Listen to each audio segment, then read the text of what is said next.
Semangat shalom. Saya kesini ya. Puji nama Tuhan. Saya bersyukur kepada Tuhan. Tuhan boleh bawa saya kembali ke tempat ini, bertemu dengan semua teman-teman di tempat ini, semua karena anugerah Tuhan. Amin. Saya percaya kalau kita boleh ada dan hidup sampai saat ini semua karena kemurahan dari Tuhan Yesus. Amin. Kasih tepuk tangan buat Tuhan Yesus kita yang paling keren dan dahsyat dan baik. Puji nama Tuhan. Haleluya. Puji nama Tuhan. Mungkin di antara teman-teman sudah pernah tahu atau mungkin sudah pernah dengar ya. Saya adalah salah satu survivor leukemia. Ya, mungkin ada yang udah pernah dengar kesaksian saya sebelumnya? Ada? Nah, tahu udah pernah dengar mungkin sebelumnya ya. Tapi ketemu dengan langsung saya mungkin belum ya, baru saat ini. Baru ini. Baru ini kata Pak Andri. Puji nama Tuhan. Ya, jadi saya ini survivor leukemia. Leukemia itu adalah kanker darah.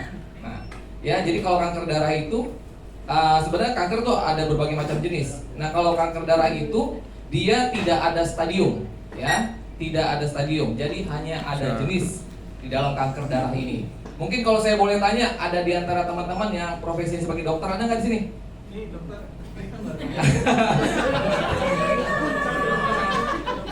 Dokter, benar dokter nih, dokter apa nih? Cinta. Atau tetangganya dokter nih, tetangganya ada dokter.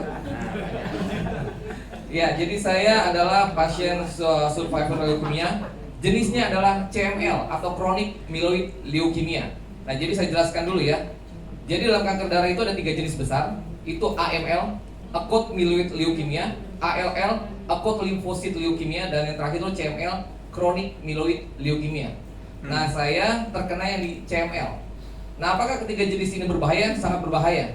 Bahkan sangat mematikan, bahkan sangat langka di Indonesia bahkan di dunia. Ya, persentasinya orang yang mengalami leukemia jenis ini itu kemungkinan besar meninggal. Karena saya juga pun meninggal gitu. Tapi hidup lagi, semua karena Tuhan Yesus. Amin. Haleluya. Nah, singkat cerita, saya mau ceritakan kronologinya bagaimana saya sampai terkena divonis leukemia. Jadi waktu itu saya tidak pernah terpikirkan sebelumnya saya akan mengalami sakit penyakit ini. Nah, ini foto yang pertama, ini tahun 2018. Jadi 4 tahun sebelum saya divonis leukemia ini, saya selesai pelayanan waktu itu kalau nggak salah di Taman Anggrek ya, di Jakarta waktu itu ya. Fine aja, semua baik-baik aja. Saya nggak namanya di dalam tubuh ini ya semua berjalan normal, nggak ada kendala apa-apa. Tapi ketika dijumpai pada bulan Januari 2022 itu mulai terjadi keanehan di tubuh saya. Pertama itu dari kaki saya dulu, ya. Kaki saya tuh biru-biru, seperti kayak orang kebentur. Di sini ada yang pernah kebentur? Kalau kebentur pasti sakit ya. Nah, kalau saya nggak sakit, gitu loh. Jadi ada 3 atau 4 bunderan lah gitu. Kalau nggak di kanan, di kiri. Nanti hilang sendiri setelah 4 hari kemudian, gitu kan. Nah, terus berlanjut, ya saya cuekin aja gitu, santai aja, masih kerja juga. Dan akhirnya proses itu berlanjut dalam tubuh saya. Jadi badan saya yang tadinya gemuk kayak gini semakin kurus, kulit semakin menghitam, urat-urat di tangan tuh muncul, gitu loh. Coba ada yang ngatin uratnya, yang muncul gitu kan. Nah, terus nggak lama kemudian telinga saya, foto nomor 2 boleh? Telinga saya itu penuh dengan darah. Ya, ada tuh di foto nomor 2. Jadi di telinga kanan ya. Nah itu dia. Itu waktu itu saya periksa di dokter THT di Rumah Sakit Sariasi Karawaci Tangerang sebelum saya dibawa ke RS Darmais. Saya juga kaget gitu, kok bisa ada darah gitu, kenapa ya? Itu seperti kayak mau meletus tuh sudah. Jadi apa ya? Sakit gitu, kayak ada tekanan yang mau meletus gitu. Dan isinya semua itu darah gitu. Kemudian berlanjut, saya periksa lagi di dokter spesialis mata. Dan saya juga kaget waktu pas disinar mata kanan kiri saya, di retina saya itu ada darah. Jadi saya udah tidak bisa melihat dengan jelas, dengar pun juga nggak jelas, gitu loh. Jadi kalau saya ngeliat teman-teman sekarang nih, saya nggak jelas. Bahkan tulisannya ini pun saya nggak bisa baca, gitu loh. Karena retina saya tertutup dengan darah. Gitu. Wah, saya juga mulai agak panik gitu, ini kenapa gitu, ada apa gitu. Akhirnya saya disarankan oleh dokter mata saya waktu itu di Tangerang, coba ke bagian internis. Dan saya sangat kaget waktu pas diambil sel darah tepi saya, dijumpai bahwa saya memiliki leukosit yang tinggi, gitu loh, di atas manusia normal. Dan baru terkesan leukemia. Wah, saya kaget dong. Karena kenapa? Waktu di Tangerang itu memang sampai saat ini pun tidak ada ahli onkologi atau ahli darah gitu. Jadi mau nggak mau saya harus dirujuk ke RS Darmais, Rumah Sakit Kanker Nasional di Jakarta gitu kan. Karena terkesan leukemia walaupun belum pasti gitu. Nah, sebelum saya dirawat di RS Darmais, di ruang IGD bahkan di ruang ICU, itu di bulan Juni dan Juli 2022 selama 2 bulan.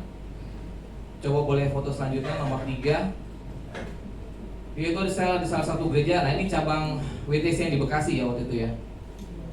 Saya pelayanan kemanapun, dimanapun, saya selalu bawa tabung oksigen. Nah, ini jadi saksi hidupnya nih keponakan saya Jeremy, dia tahu banget. Dia kemana-mana saya pelayanan, saya sharing firman. Bahkan tadi saya barusan nginjilin salah satu orang supir Grab. Dia tahu semua. Ya, itu saya kemana-mana bawa tabung oksigen. Karena apa? Saturasi darah saya itu up and down. Jadi suatu kalau saya berdiri seperti ini bisa jatuh gitu. Nah, ini saya masih tahap proses observasi kalau di RS Darmais. Karena kan kalau kanker itu nggak bisa langsung di kemo, nggak. Observasi selalu dari otaknya, jantungnya, paru-parunya, ginjal semuanya gitu kan. Jadi butuh proses 2 bulan lah waktu itu. Foto selanjutnya. Nah, ini di Jakarta. Kemanapun saya selalu bawa itu. Jadi sebelum saya naik mimbar, saya isep dulu tuh oksigen sebanyak-banyaknya. Saya baru naik mimbar, setelah itu turun, saya hirup lagi tuh oksigen. Semua ketika saya temuin jemaat Tuhan sana, khususnya ibu-ibu tuh pada nangis melihat saya gitu. Saya bilang kepada mereka, nggak perlu nangis, nggak perlu tangis, saya doain saya gitu. Saya percaya kalaupun ini Tuhan izinkan terjadi, saya percaya ada maksud rencana Tuhan dalam kehidupan saya. Bahkan dalam setiap kehidupan kita, Tuhan punya rencana maksud yang besar. Walaupun mungkin saat ini kita nggak ngerti gitu. Kok Tuhan saya ngalamin ini? Kok Tuhan saya ngalamin ini? Gitu. Jangan pernah kita komplain sama Tuhan. Percaya saja, Tuhan tidak pernah rancangan kecelakaan bagi setiap anak-anaknya. Amin. Ya, rancangan damai sejahtera yang Tuhan sediakan. Walaupun di depan mata saya nggak baik, tapi saya percaya Tuhan punya rencana yang luar biasa seperti itu. Dan akhirnya tanggal 3 Juli 2022, waktu itu pas saya lagi pelayanan di salah satu gereja di Jakarta, itu saya sangat jelas sekali dengar suara Tuhan, audible saya dengar. Jadi saya baru mau turun mimbar, Tuhan bilang gini, serahkanlah hidupmu kepada Tuhan dan percayalah kepadanya. Itu dengan posisi mata saya udah gak bisa lihat dua-duanya, telinga saya kurang dengar. Jelas sekali Tuhan bilang gitu, serahkanlah hidupmu kepada Tuhan dan percayalah kepadanya. Maksudnya apa nih Tuhan? Saya suruh jadi pendeta atau suruh jadi apa? Bagaimana gitu kan? Saat itu saya masih bekerja gitu. Itu tanggal 3 Juli. Dan akhirnya saya dapat berita yang sangat mengejutkan, seperti kayak sambar geledek, CDR gitu kan. Tanggal 3 Juli hari Minggu, kemudian di tanggal 8 Juli itu hari Jumat, berita datang dari rumah sakit dikatakan bahwa saya positif leukemia. Wah, udah hopeless dong. Setiap orang yang divonis kanker jenis apapun, itu pasti secara psikologis dia akan down, bener ya? Karena saya ketemu banyak orang dari berbagai jenis penyakit kanker, khusus kanker ya. Saya banyak konselingin mereka, bahkan di luar kekristenan. Saya ngomong di depan mereka gitu loh, bahwa masih ada harapan di dalam Tuhan Yesus. Sedangkan kondisi saya kenyataannya nggak memungkinkan gitu. Tapi saya percaya ada suatu apa ya, ketenangan di dalam hati saya. Semua ini terjadi seizin Tuhan. Saya cuma pegang itu aja. Karena Tuhan juga udah bilang gitu ke saya, serahkanlah hidupmu kepada Tuhan dan percayalah kepadanya. Jadi percaya bukan di mulut, dari hatimu yang paling dalam. Sungguh-sungguh kau percaya. Walaupun kau belum melihat itu baik, ya, keadaan itu baik, tapi percaya semuanya pasti akan baik. Bersama Tuhan aman. Karena kenapa? Tuhan pegang kendali atas setiap kehidupan kita. Amin. Sekecil apapun Tuhan pegang kendali. Jangan pernah ragukan itu. Dan akhirnya waktu pas tanggal 19 Juli sempat saya itu kesulitan bernafas, ya. Jadi saya sempat udah nggak bisa nafas tuh saudara. Jadi udah satu-satu gitu kayak ikan mas koki gitu. Nih ponakan saya tahu banget gitu kan. Saya hanya berserah kepada Tuhan. Kalau emang udah waktunya, udah bawa saya Tuhan gitu. Tapi kalau belum waktunya, pulihkan saya. Benar Tuhan pulihkan gitu, bisa nafas lagi gitu. Ya kita bersyukur loh, sampai saat ini kita masih dikasih nafas sama Tuhan. Coba deh, itu berkat loh dari Tuhan. Karena kita nggak menyadari kan, kamu bisa nafas. Coba saat ini, boom, diambil nafasmu. Saya udah ngalamin, gitu loh. Seketika itu juga gitu, ya. Dan akhirnya waktu pas tanggal 28 Juli 2022, itu pemeriksaan saya pertama di RS Darmais. Saya diambil darah lagi. Jadi untuk melihat apakah jenisnya ini benar-benar CML atau bukan, dan diambil darah lagi ternyata benar, saya CML, Chronic Myeloid Leukemia. Tanggal 30 Agustus hari Selasa 2022, selanjutnya saya diperiksa lagi, ambil darah lagi, dan dijumpai di darah saya hiperleukosit loh. Itu 580.000. Bayangin, normalnya itu seorang 180.000 ya, 100.000, 200.000 aja itu orang udah bisa stroke, jatuh, meninggal. Ini 580.000, bayang 5 kali di atas manusia normal. Dokter saya, Dokter Mariska, dia spesialis juga kan, dia sampai kaget. Dia bilang gini, kamu ini pasien yang paling disayang Tuhan. Maksudnya apa dok? Iya, itu malaikat udah nempel sama kamu. Bukan dekat lagi, tapi nempel gitu loh. Saya pikir gini, jangan-jangan dia dapat penglihatan gitu. Saya juga tahu, dia anak Tuhan, dia anak Tuhan gitu kan. Oh gitu ya dok, iya udah nempel, kamu tinggal siap dijemput aja. Karena kalau dari analisa kedokteran, udah meninggal saya jauh-jauh hari, bahkan di situ udah meninggal harusnya. Kok saya bisa berdiri? Saya percaya itu semua karena Tuhan Yesus, amin. Amin. Ada maksud yang memang Tuhan mau kerjakan dalam hidup saya untuk bersaksi bagi kemuliaan bagi nama Tuhan Yesus, gitu. Kepada siapapun saya jumpai. Dan akhirnya pada tanggal 30 Agustus itu saya hiperleukosit kan ya. Saya langsung dibawa ke ruang IGD, instalasi gawat darurat di RS Darmais waktu itu. Tanpa saya duga-duga lagi, saya di PCR, saya terkena COVID. Waduh, udah hyperleukosit, leukemia, tambah COVID. Saya ditangani 5 dokter spesialis. Semuanya dokter udah angkat tangan. Karena kalau orang terkena kanker dan COVID, 100% pasti meninggal. Dan dari data mereka dikatakan bahwa saya adalah satu-satunya pasien leukemia se-Indonesia di tahun 2022 yang hidup dan sehat. Itu semua karena Tuhan Yesus, amin. Semua karena Tuhan Yesus. Saya juga pernah terpikir sebelumnya gitu. Jujur kalau mungkin teman-teman tanya ya, saya ini orang yang paling takut dengan rumah sakit gitu. Dengan jarum suntik aja saya takut, beneran. Tuh tanya Andes tuh teman saya tuh, dibilang mau si Andes tahu. Saya takut dengan jarum suntik gitu. Tapi di ICU saya disuntik bertubi-tubi loh. 8 kali saya suntik, belum ambil darah, belum ada infusan gitu kan, belum obat yang oral. Wah, babak belur deh pokoknya. Dan akhirnya pada tanggal 1 September saya dipindahkan ke ruang ICU RS Darmais. Itu hari Kamis tepatnya. Jadi sebelum saya dipindahkan ke ruang ICU, itu saya dimasukin ke dalam zona merah namanya. Kalau di RS Darmais ada zona merah, transisi sebelum ke ruang ICU. Saya hanya sendiri di ruangan itu, hanya ada tempat tidur kosong kanan kiri, alat kedokteran, tempatnya sepi dan agak cukup seram juga gitu. Karena kalau malam itu pintunya bisa gerak sendiri, gitu loh. Saya jam 1 pagi dimasukin ke situ di ruang transisi itu kan, baru dipindahin itu jam 7 pagi itu tanggal 1 September ke ruang ICU. Saya tanya suster, itu ruangan apa susternya? Itu ruangan transisi sebelum masuk di ICU. Dan semua pasien yang keluar dari ruangan itu meninggal. Jadi cuma saya yang hidup. Bayangin loh. Karena setiap pasien yang keluar dari situ, kalau udah kena COVID, dia kan pasti ada treatment khusus ya. Dia dikasih ventilator tuh di paru-parunya, terus sama makannya tuh udah pakai sonde. Tahu sonde ya? Yang cairan gitu. Kalau saya enggak, masih normal makannya. Sampai 4 kali, 5 kali saya makan.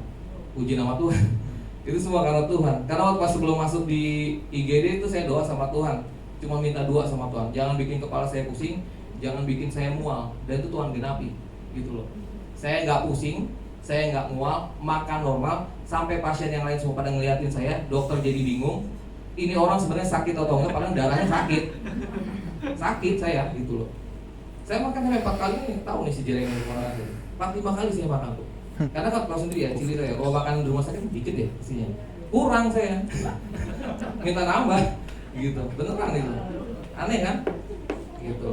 Ya udah, akhirnya diizinkan Tuhan waktu di ruang ICU itu saya sempat mengalami masa kritis. Masa kritis ya. Boleh di itu videonya dulu nggak, Risti? 1 menit.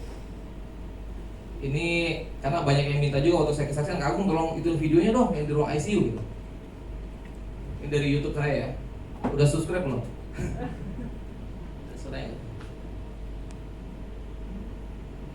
Ini video tanggal 7 September 2022. Pagi ini kalau nggak salah. Itu saya pagi rekamnya setelah Tuhan Yesus datang menjumpai saya di ruang ICU. Sampai saya juga heran gitu ya.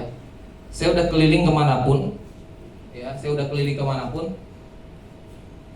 tidak saya jumpai ada pasien, apalagi di ruang ICU itu boleh bawa handphone. Saya sudah di bawah 100 dan sudah normal, puji Tuhan. Selanjutnya saya akan diperiksa itu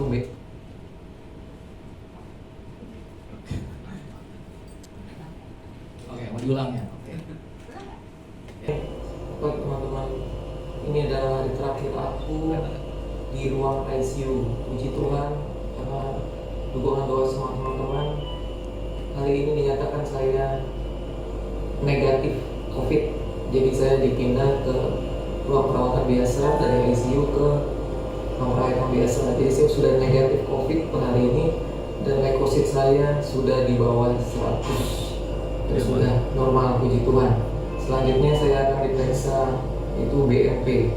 BMP itu diambil sum-sum tulang belakang untuk tes leukemianya gitu. Tetap dukung doa ya teman-teman biar saya tetap semangat melanjutkan pemeriksaan selanjutnya BNP. Oke, Tuhan Yesus berkati kita semua. Tuhan Yesus menyertai kita semua. God bless. Bye-bye. Ya, puji nama Tuhan. Nah itu saya di ruang ICU itu saudara. Jadi itu tanggal 7 September 2022. Yang tadi seperti saya bilang, itu saya udah keliling kemanapun. Saya tanya mereka gitu, ada nggak gitu pasien boleh bawa handphone di ruang ICU gitu. Dan memang nggak ada gitu. Saya nggak tahu, mungkin di Indonesia kayaknya nggak ada gitu. Kalau di rumah sakit sih boleh bawa handphone, tapi kalau di ruang ICU itu nggak boleh karena itu akan mengganggu itu. Tadi alat monitor itu ya. Dan memang semua Tuhan izinkan terjadi sampai dokter, suster, security itu nggak ada yang negur saya. Bahkan suster bantuin untuk ngecas handphone saya loh. Ya kan? Saya bawa roll kabel lagi, niat banget kan? Karena emang Tuhan mau saya bersaksi saat itu juga untuk menyatakan kemuliaan Tuhan. Bahwa Tuhan Yesus yang saya sembah, Dia Tuhan yang hidup, bukan Allah yang mati. Kuasanya dahulu, sekarang, sampai selamanya tetap sama. Ya, gitu. Dan akhirnya sebelumnya tadi saya cerita ya, di tanggal 6 September itu, oke, boleh foto selanjutnya. Nah ini waktu pas saya di IGD, itu lagi transfusi darah, karena HB saya hanya di 7,2, itu bahaya sekali. Gitu. Ya selanjutnya, foto selanjutnya. Nah ini tadi ruang ICU tadi ya. Nah tanggal 6 September 2022 jam 6 pagi waktu itu, ini adalah momen krusial dalam hidup saya. Momen dimana saya juga bertemu dengan Tuhan Yesus gitu. Jadi waktu saya di ruang ICU, saya kasih gambaran ruang ICU ya. Di ruangan ICU itu di RS Darmais itu disekat kaca kanan kiri depan, pintu sliding ada passwordnya. Pasien dipisah sendiri-sendiri gitu ya. Di samping kanan saya ibu-ibu kanker payudara COVID kritis meninggal. Di samping kiri saya anak kecil kanker otak COVID kritis gitu. Jadi posisi mereka sudah tidak ada yang sadar, hanya saya sendiri yang masih sadar dan hanya pakai oksigen biasa. Kalau teman-teman boleh baca ruang ICU, pelan-pelan deh. Tahu nggak artinya apa? ICU. Kalau itu tulisannya ICU kan? ICU. Tinggal ketemu aja sama dia. Karena di ICU pasti orang kan langsung menghadap di bawah, gitu. Dan saya percaya ini memang ada suatu planning rencana Tuhan yang besar buat hidup saya, yang sebelumnya saya nggak ngerti. Tuhan Yesus datang tanggal 6 September 2022 jam 6 pagi. waktu pas dia datang, saya tidak bisa melihat dia secara fisik gitu loh. Tapi saya merasakan hadirat Tuhan yang sangat pekat. Di ruang ICU ini bukan ibadah raya ini. Hadirat Tuhan itu pekat sekali. Yang saya rasakan tahu nggak apa? Damai sejahtera, ketenangan, sukacita, kasih yang kekal luar biasa, tanpa batas. Waktu saya dirangkul sama kasih Tuhan itu nangis saya kayak anak kecil. Wah, nangis merong-merong di ruang ICU kayak anak kecil, gitu kan? Sampai waktu itu suster, dokter yang ada di ruang monitor sebelahnya itu lihat saya gitu kan, kayak saya nangis gitu kan. Tapi monitor aman-aman aja nih, baik-baik aja gitu kan. Sampai mereka mau datang ke dalam ruang ICU itu, kan ada passwordnya, nggak bisa masuk, dikunci sama Tuhan. Dikunci loh, betul-betul dikunci. Jadi itu hanya Tuhan Yesus dan saya, gitu. Kenapa saya tahu dia Tuhan Yesus? Karena dia selalu panggil saya nak, gitu. Saya dengar suara Tuhan dan dia berkata sangat jelas di telinga saya. Dan saya sudah sampaikan ini ke banyak orang. Mau itu pun Kristen, di luar Kristen pun aku sampaikan yang hal yang sama. Tuhan Yesus bilang gini, berserah nak, aku yang bekerja bagimu, aku tidak meninggalkanmu. Aku akan pakai kamu menjadi saksiku yang hidup bagi banyak orang. Aku yang akan melengkapimu. Itu kata Tuhan. Tuhan mau saya jadi saksi dia yang hidup. Bahkan bukan hanya saya, tapi setiap kita jadi saksi Tuhan yang hidup dimanapun Tuhan tempatkan kita. Amin. Baik itu dalam pekerjaan, pelayanan, apapun itu, kita jadi saksi Tuhan yang hidup. Untuk menunjukkan kepada dunia bahwa Yesus yang kita sembah dia benar-benar hidup. Bukan dongeng dari firman Tuhan, tapi kita ngalami sendiri pribadi Yesus itu yang nyata dalam hidup kita. Amin. Nah, waktu pas tanggal 6 itu, tadi tanggal 7 ya, yang tadi video tadi tuh, 7 September, saya udah negatif COVID, saya udah normal leukositnya gitu kan. Akhirnya saya dipindah ke ruang rawat inap biasa. Nah, waktu pas tanggal 6 September, Tuhan kasih satu ayat firman Tuhan yang terkenal. Nah, teman-teman juga tahu, boleh baca ya, di Mazmur 23 ayat 4. Mazmur 23 ayat 4 dikatakan, sekalipun aku berjalan dalam lembah kekelaman, aku tidak takut bahaya, sebab engkau besertaku, gadamu dan tongkatmu itulah yang menghibur aku.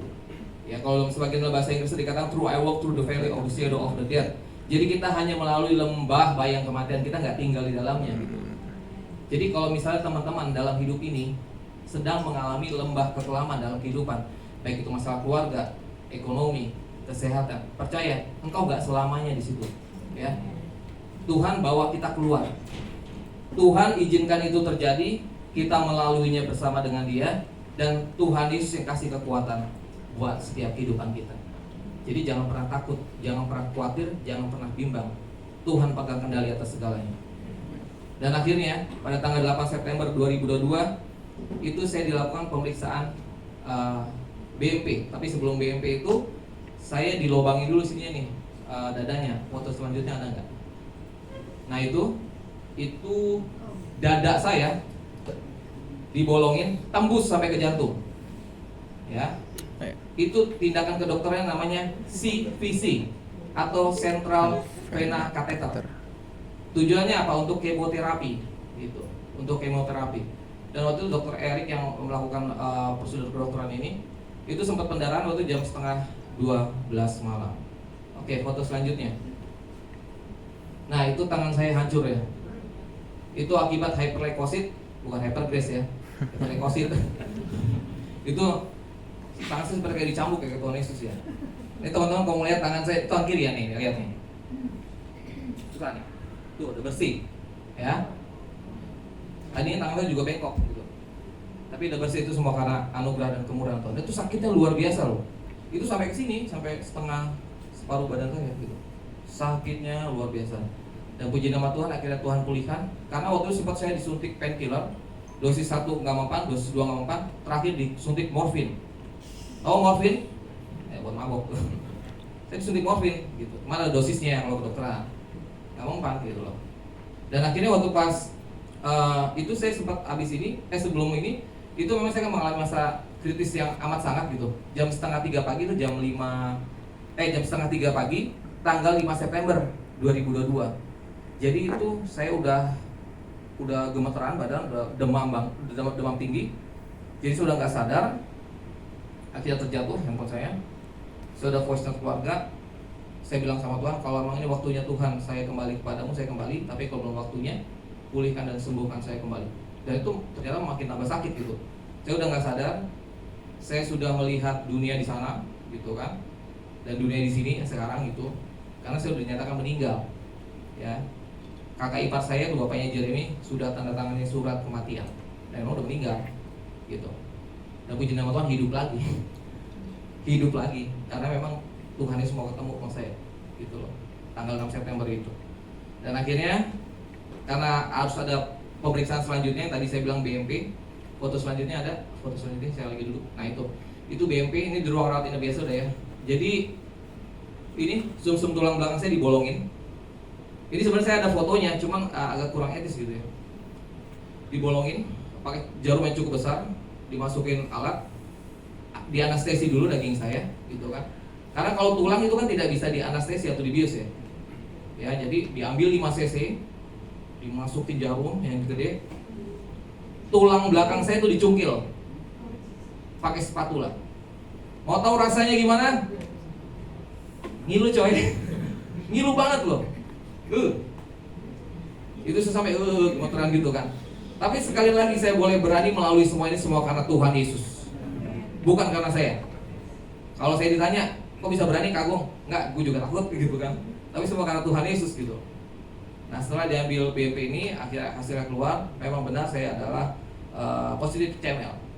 Kemudian itu tadi di dada saya itu dicabut, portnya dicabut. Jadi diputuskan oleh dokter, saya tidak perlu kemoterapi yang pakai cairan infus. Jadi hanya kemoterapi oral. Tadi obatnya udah saya minum tuh. Pil 400 mg. Setiap hari satu saya minum. Puji nama Tuhan, saya bersyukur banget sama Tuhan. Karena bisa kalau kanker itu ada teman-temannya. Bukan hanya obat kemo, juga teman-temannya banyak tuh. Obat pendamping. Saya nggak cuma satu gitu dikasih sama dokter gitu. Ya udah, dan akhirnya diputuskan karena sudah selesai semua pemeriksaan. Tanggal 10 September hari Sabtu 2022 saya diizinkan boleh pulang dan rawat jalan sama dokter. Gitu, puji nama Tuhan ya. Seperti itu saudara. Dan foto selanjutnya. Nah, ini waktu tanggal Desember ini. Tadi saya udah gemuk, kurus, gemuk lagi. Foto selanjutnya. Nah, ini tim saya nih, Rapture Worship Musik. Banyak yang nanya, kamu kenapa namanya Rapture? Kok serem amat Rapture? Ya kalau mau tahu tanya saya, karena Tuhan yang kasih nama. Ini saya juga ketemu dengan ini udah kayak keluarga saya sendiri ya. Itu Joyce keyboard, Donald bass, Andre drum, Tio saxophone. Jadi mereka juga yang support saya, yang dampingi saya waktu itu, yang bawain tabung oksigen kemana-mana gitu kan, yang ngasih makanan saya juga. Bahkan sampai saat ini saya banyak memotivasi khususnya para penyintas kanker di Indonesia. Jadi semua kanker jenis apapun. Kemarin saya juga baru dari Bandung bolak-balik gitu, bicara di depan fakultas kedokteran. Saya juga sampai bingung gitu. Tuhan, saya bukan dokter loh. Kenapa saya bicara? Jadi mau nggak mau saya harus belajar ilmu kedokteran gitu loh. Karena memang banyak banget itu pasien-pasien yang khususnya kanker itu ketika didiagnosa kanker, dia akan lemah secara psikologis dan itu mempengaruhi imun tubuh, jadi ngedrop gitu loh. Kuncinya sih cuma satu, pasti udah keliling mawar. Cuma satu yang Tuhan kasih untuk pasien kanker ya. Yang pertama itu menerima keberadaan diri sendiri. Terima dulu itu. Jadi kalau sampai misalnya kita nih, saya nggak tahu ya, didiagnosa harus mengalami sakit penyakit seperti itu, terima aja. Ikhlas, kalau bahasa seberang ikhlas, terima. Supaya apa? Kita berdamai dengan diri kita sendiri, bukan dengan orang lain, dengan dirimu sendiri harus damai. Gitu loh. Seperti itu. Ya, foto selanjutnya. Nah, ini terakhir kemarin saya pas di Jakarta. Nah, dari hasil pemeriksaan darah saya di bulan November 2022, Desember 2022, Januari, Februari, Maret, April, Mei, bahkan kemarin saya periksa, puji nama Tuhan, hasil darah saya semuanya baik, sehat, dan normal. Puji nama Tuhan. Walaupun ada sedikit kendala kemarin, trombosis saya agak turun dikit. Kata dokter, kamu nggak boleh terlalu capek ya. Karena emang saya udah nggak boleh terlalu capek. Jadi saya harus jaga kondisi badan saya. Supaya kenapa? Tugas dan panggilan yang Tuhan taruh dalam hati saya harus tuntas. Dan saya percaya ketika tugas yang Tuhan kasih dalam hidup saya itu selesai. Nah, ini hasil dari kemarin, saya akan balik ke rumah Bapak di surga. Dan setiap kita juga pasti akan seperti itu gitu. Kan nggak mungkin kita selamanya di bumi ini. Ada yang mau selamanya di sini? Enggak kan? Nah makanya selesaikan tugas itu. Apa yang Tuhan kasih? Saya pasti setiap kita udah dikasih tugas masing-masing. Saya nggak tahu apa. Saya nggak tahu apa. Karena Tuhan udah buat blueprint buat setiap kita masing-masing gitu. Tanyalah sama Tuhan Yesus gitu. Tuhan mau apa sih dalam hidup saya? Saya pelayanan kemanapun, ini tanya Jeremy kewenangan saya. Tanda kutip seperti orang gila gitu. Kemanapun Tuhan bawa saya jalan. Saya nggak perlu nanya, nggak perlu banyak mikir.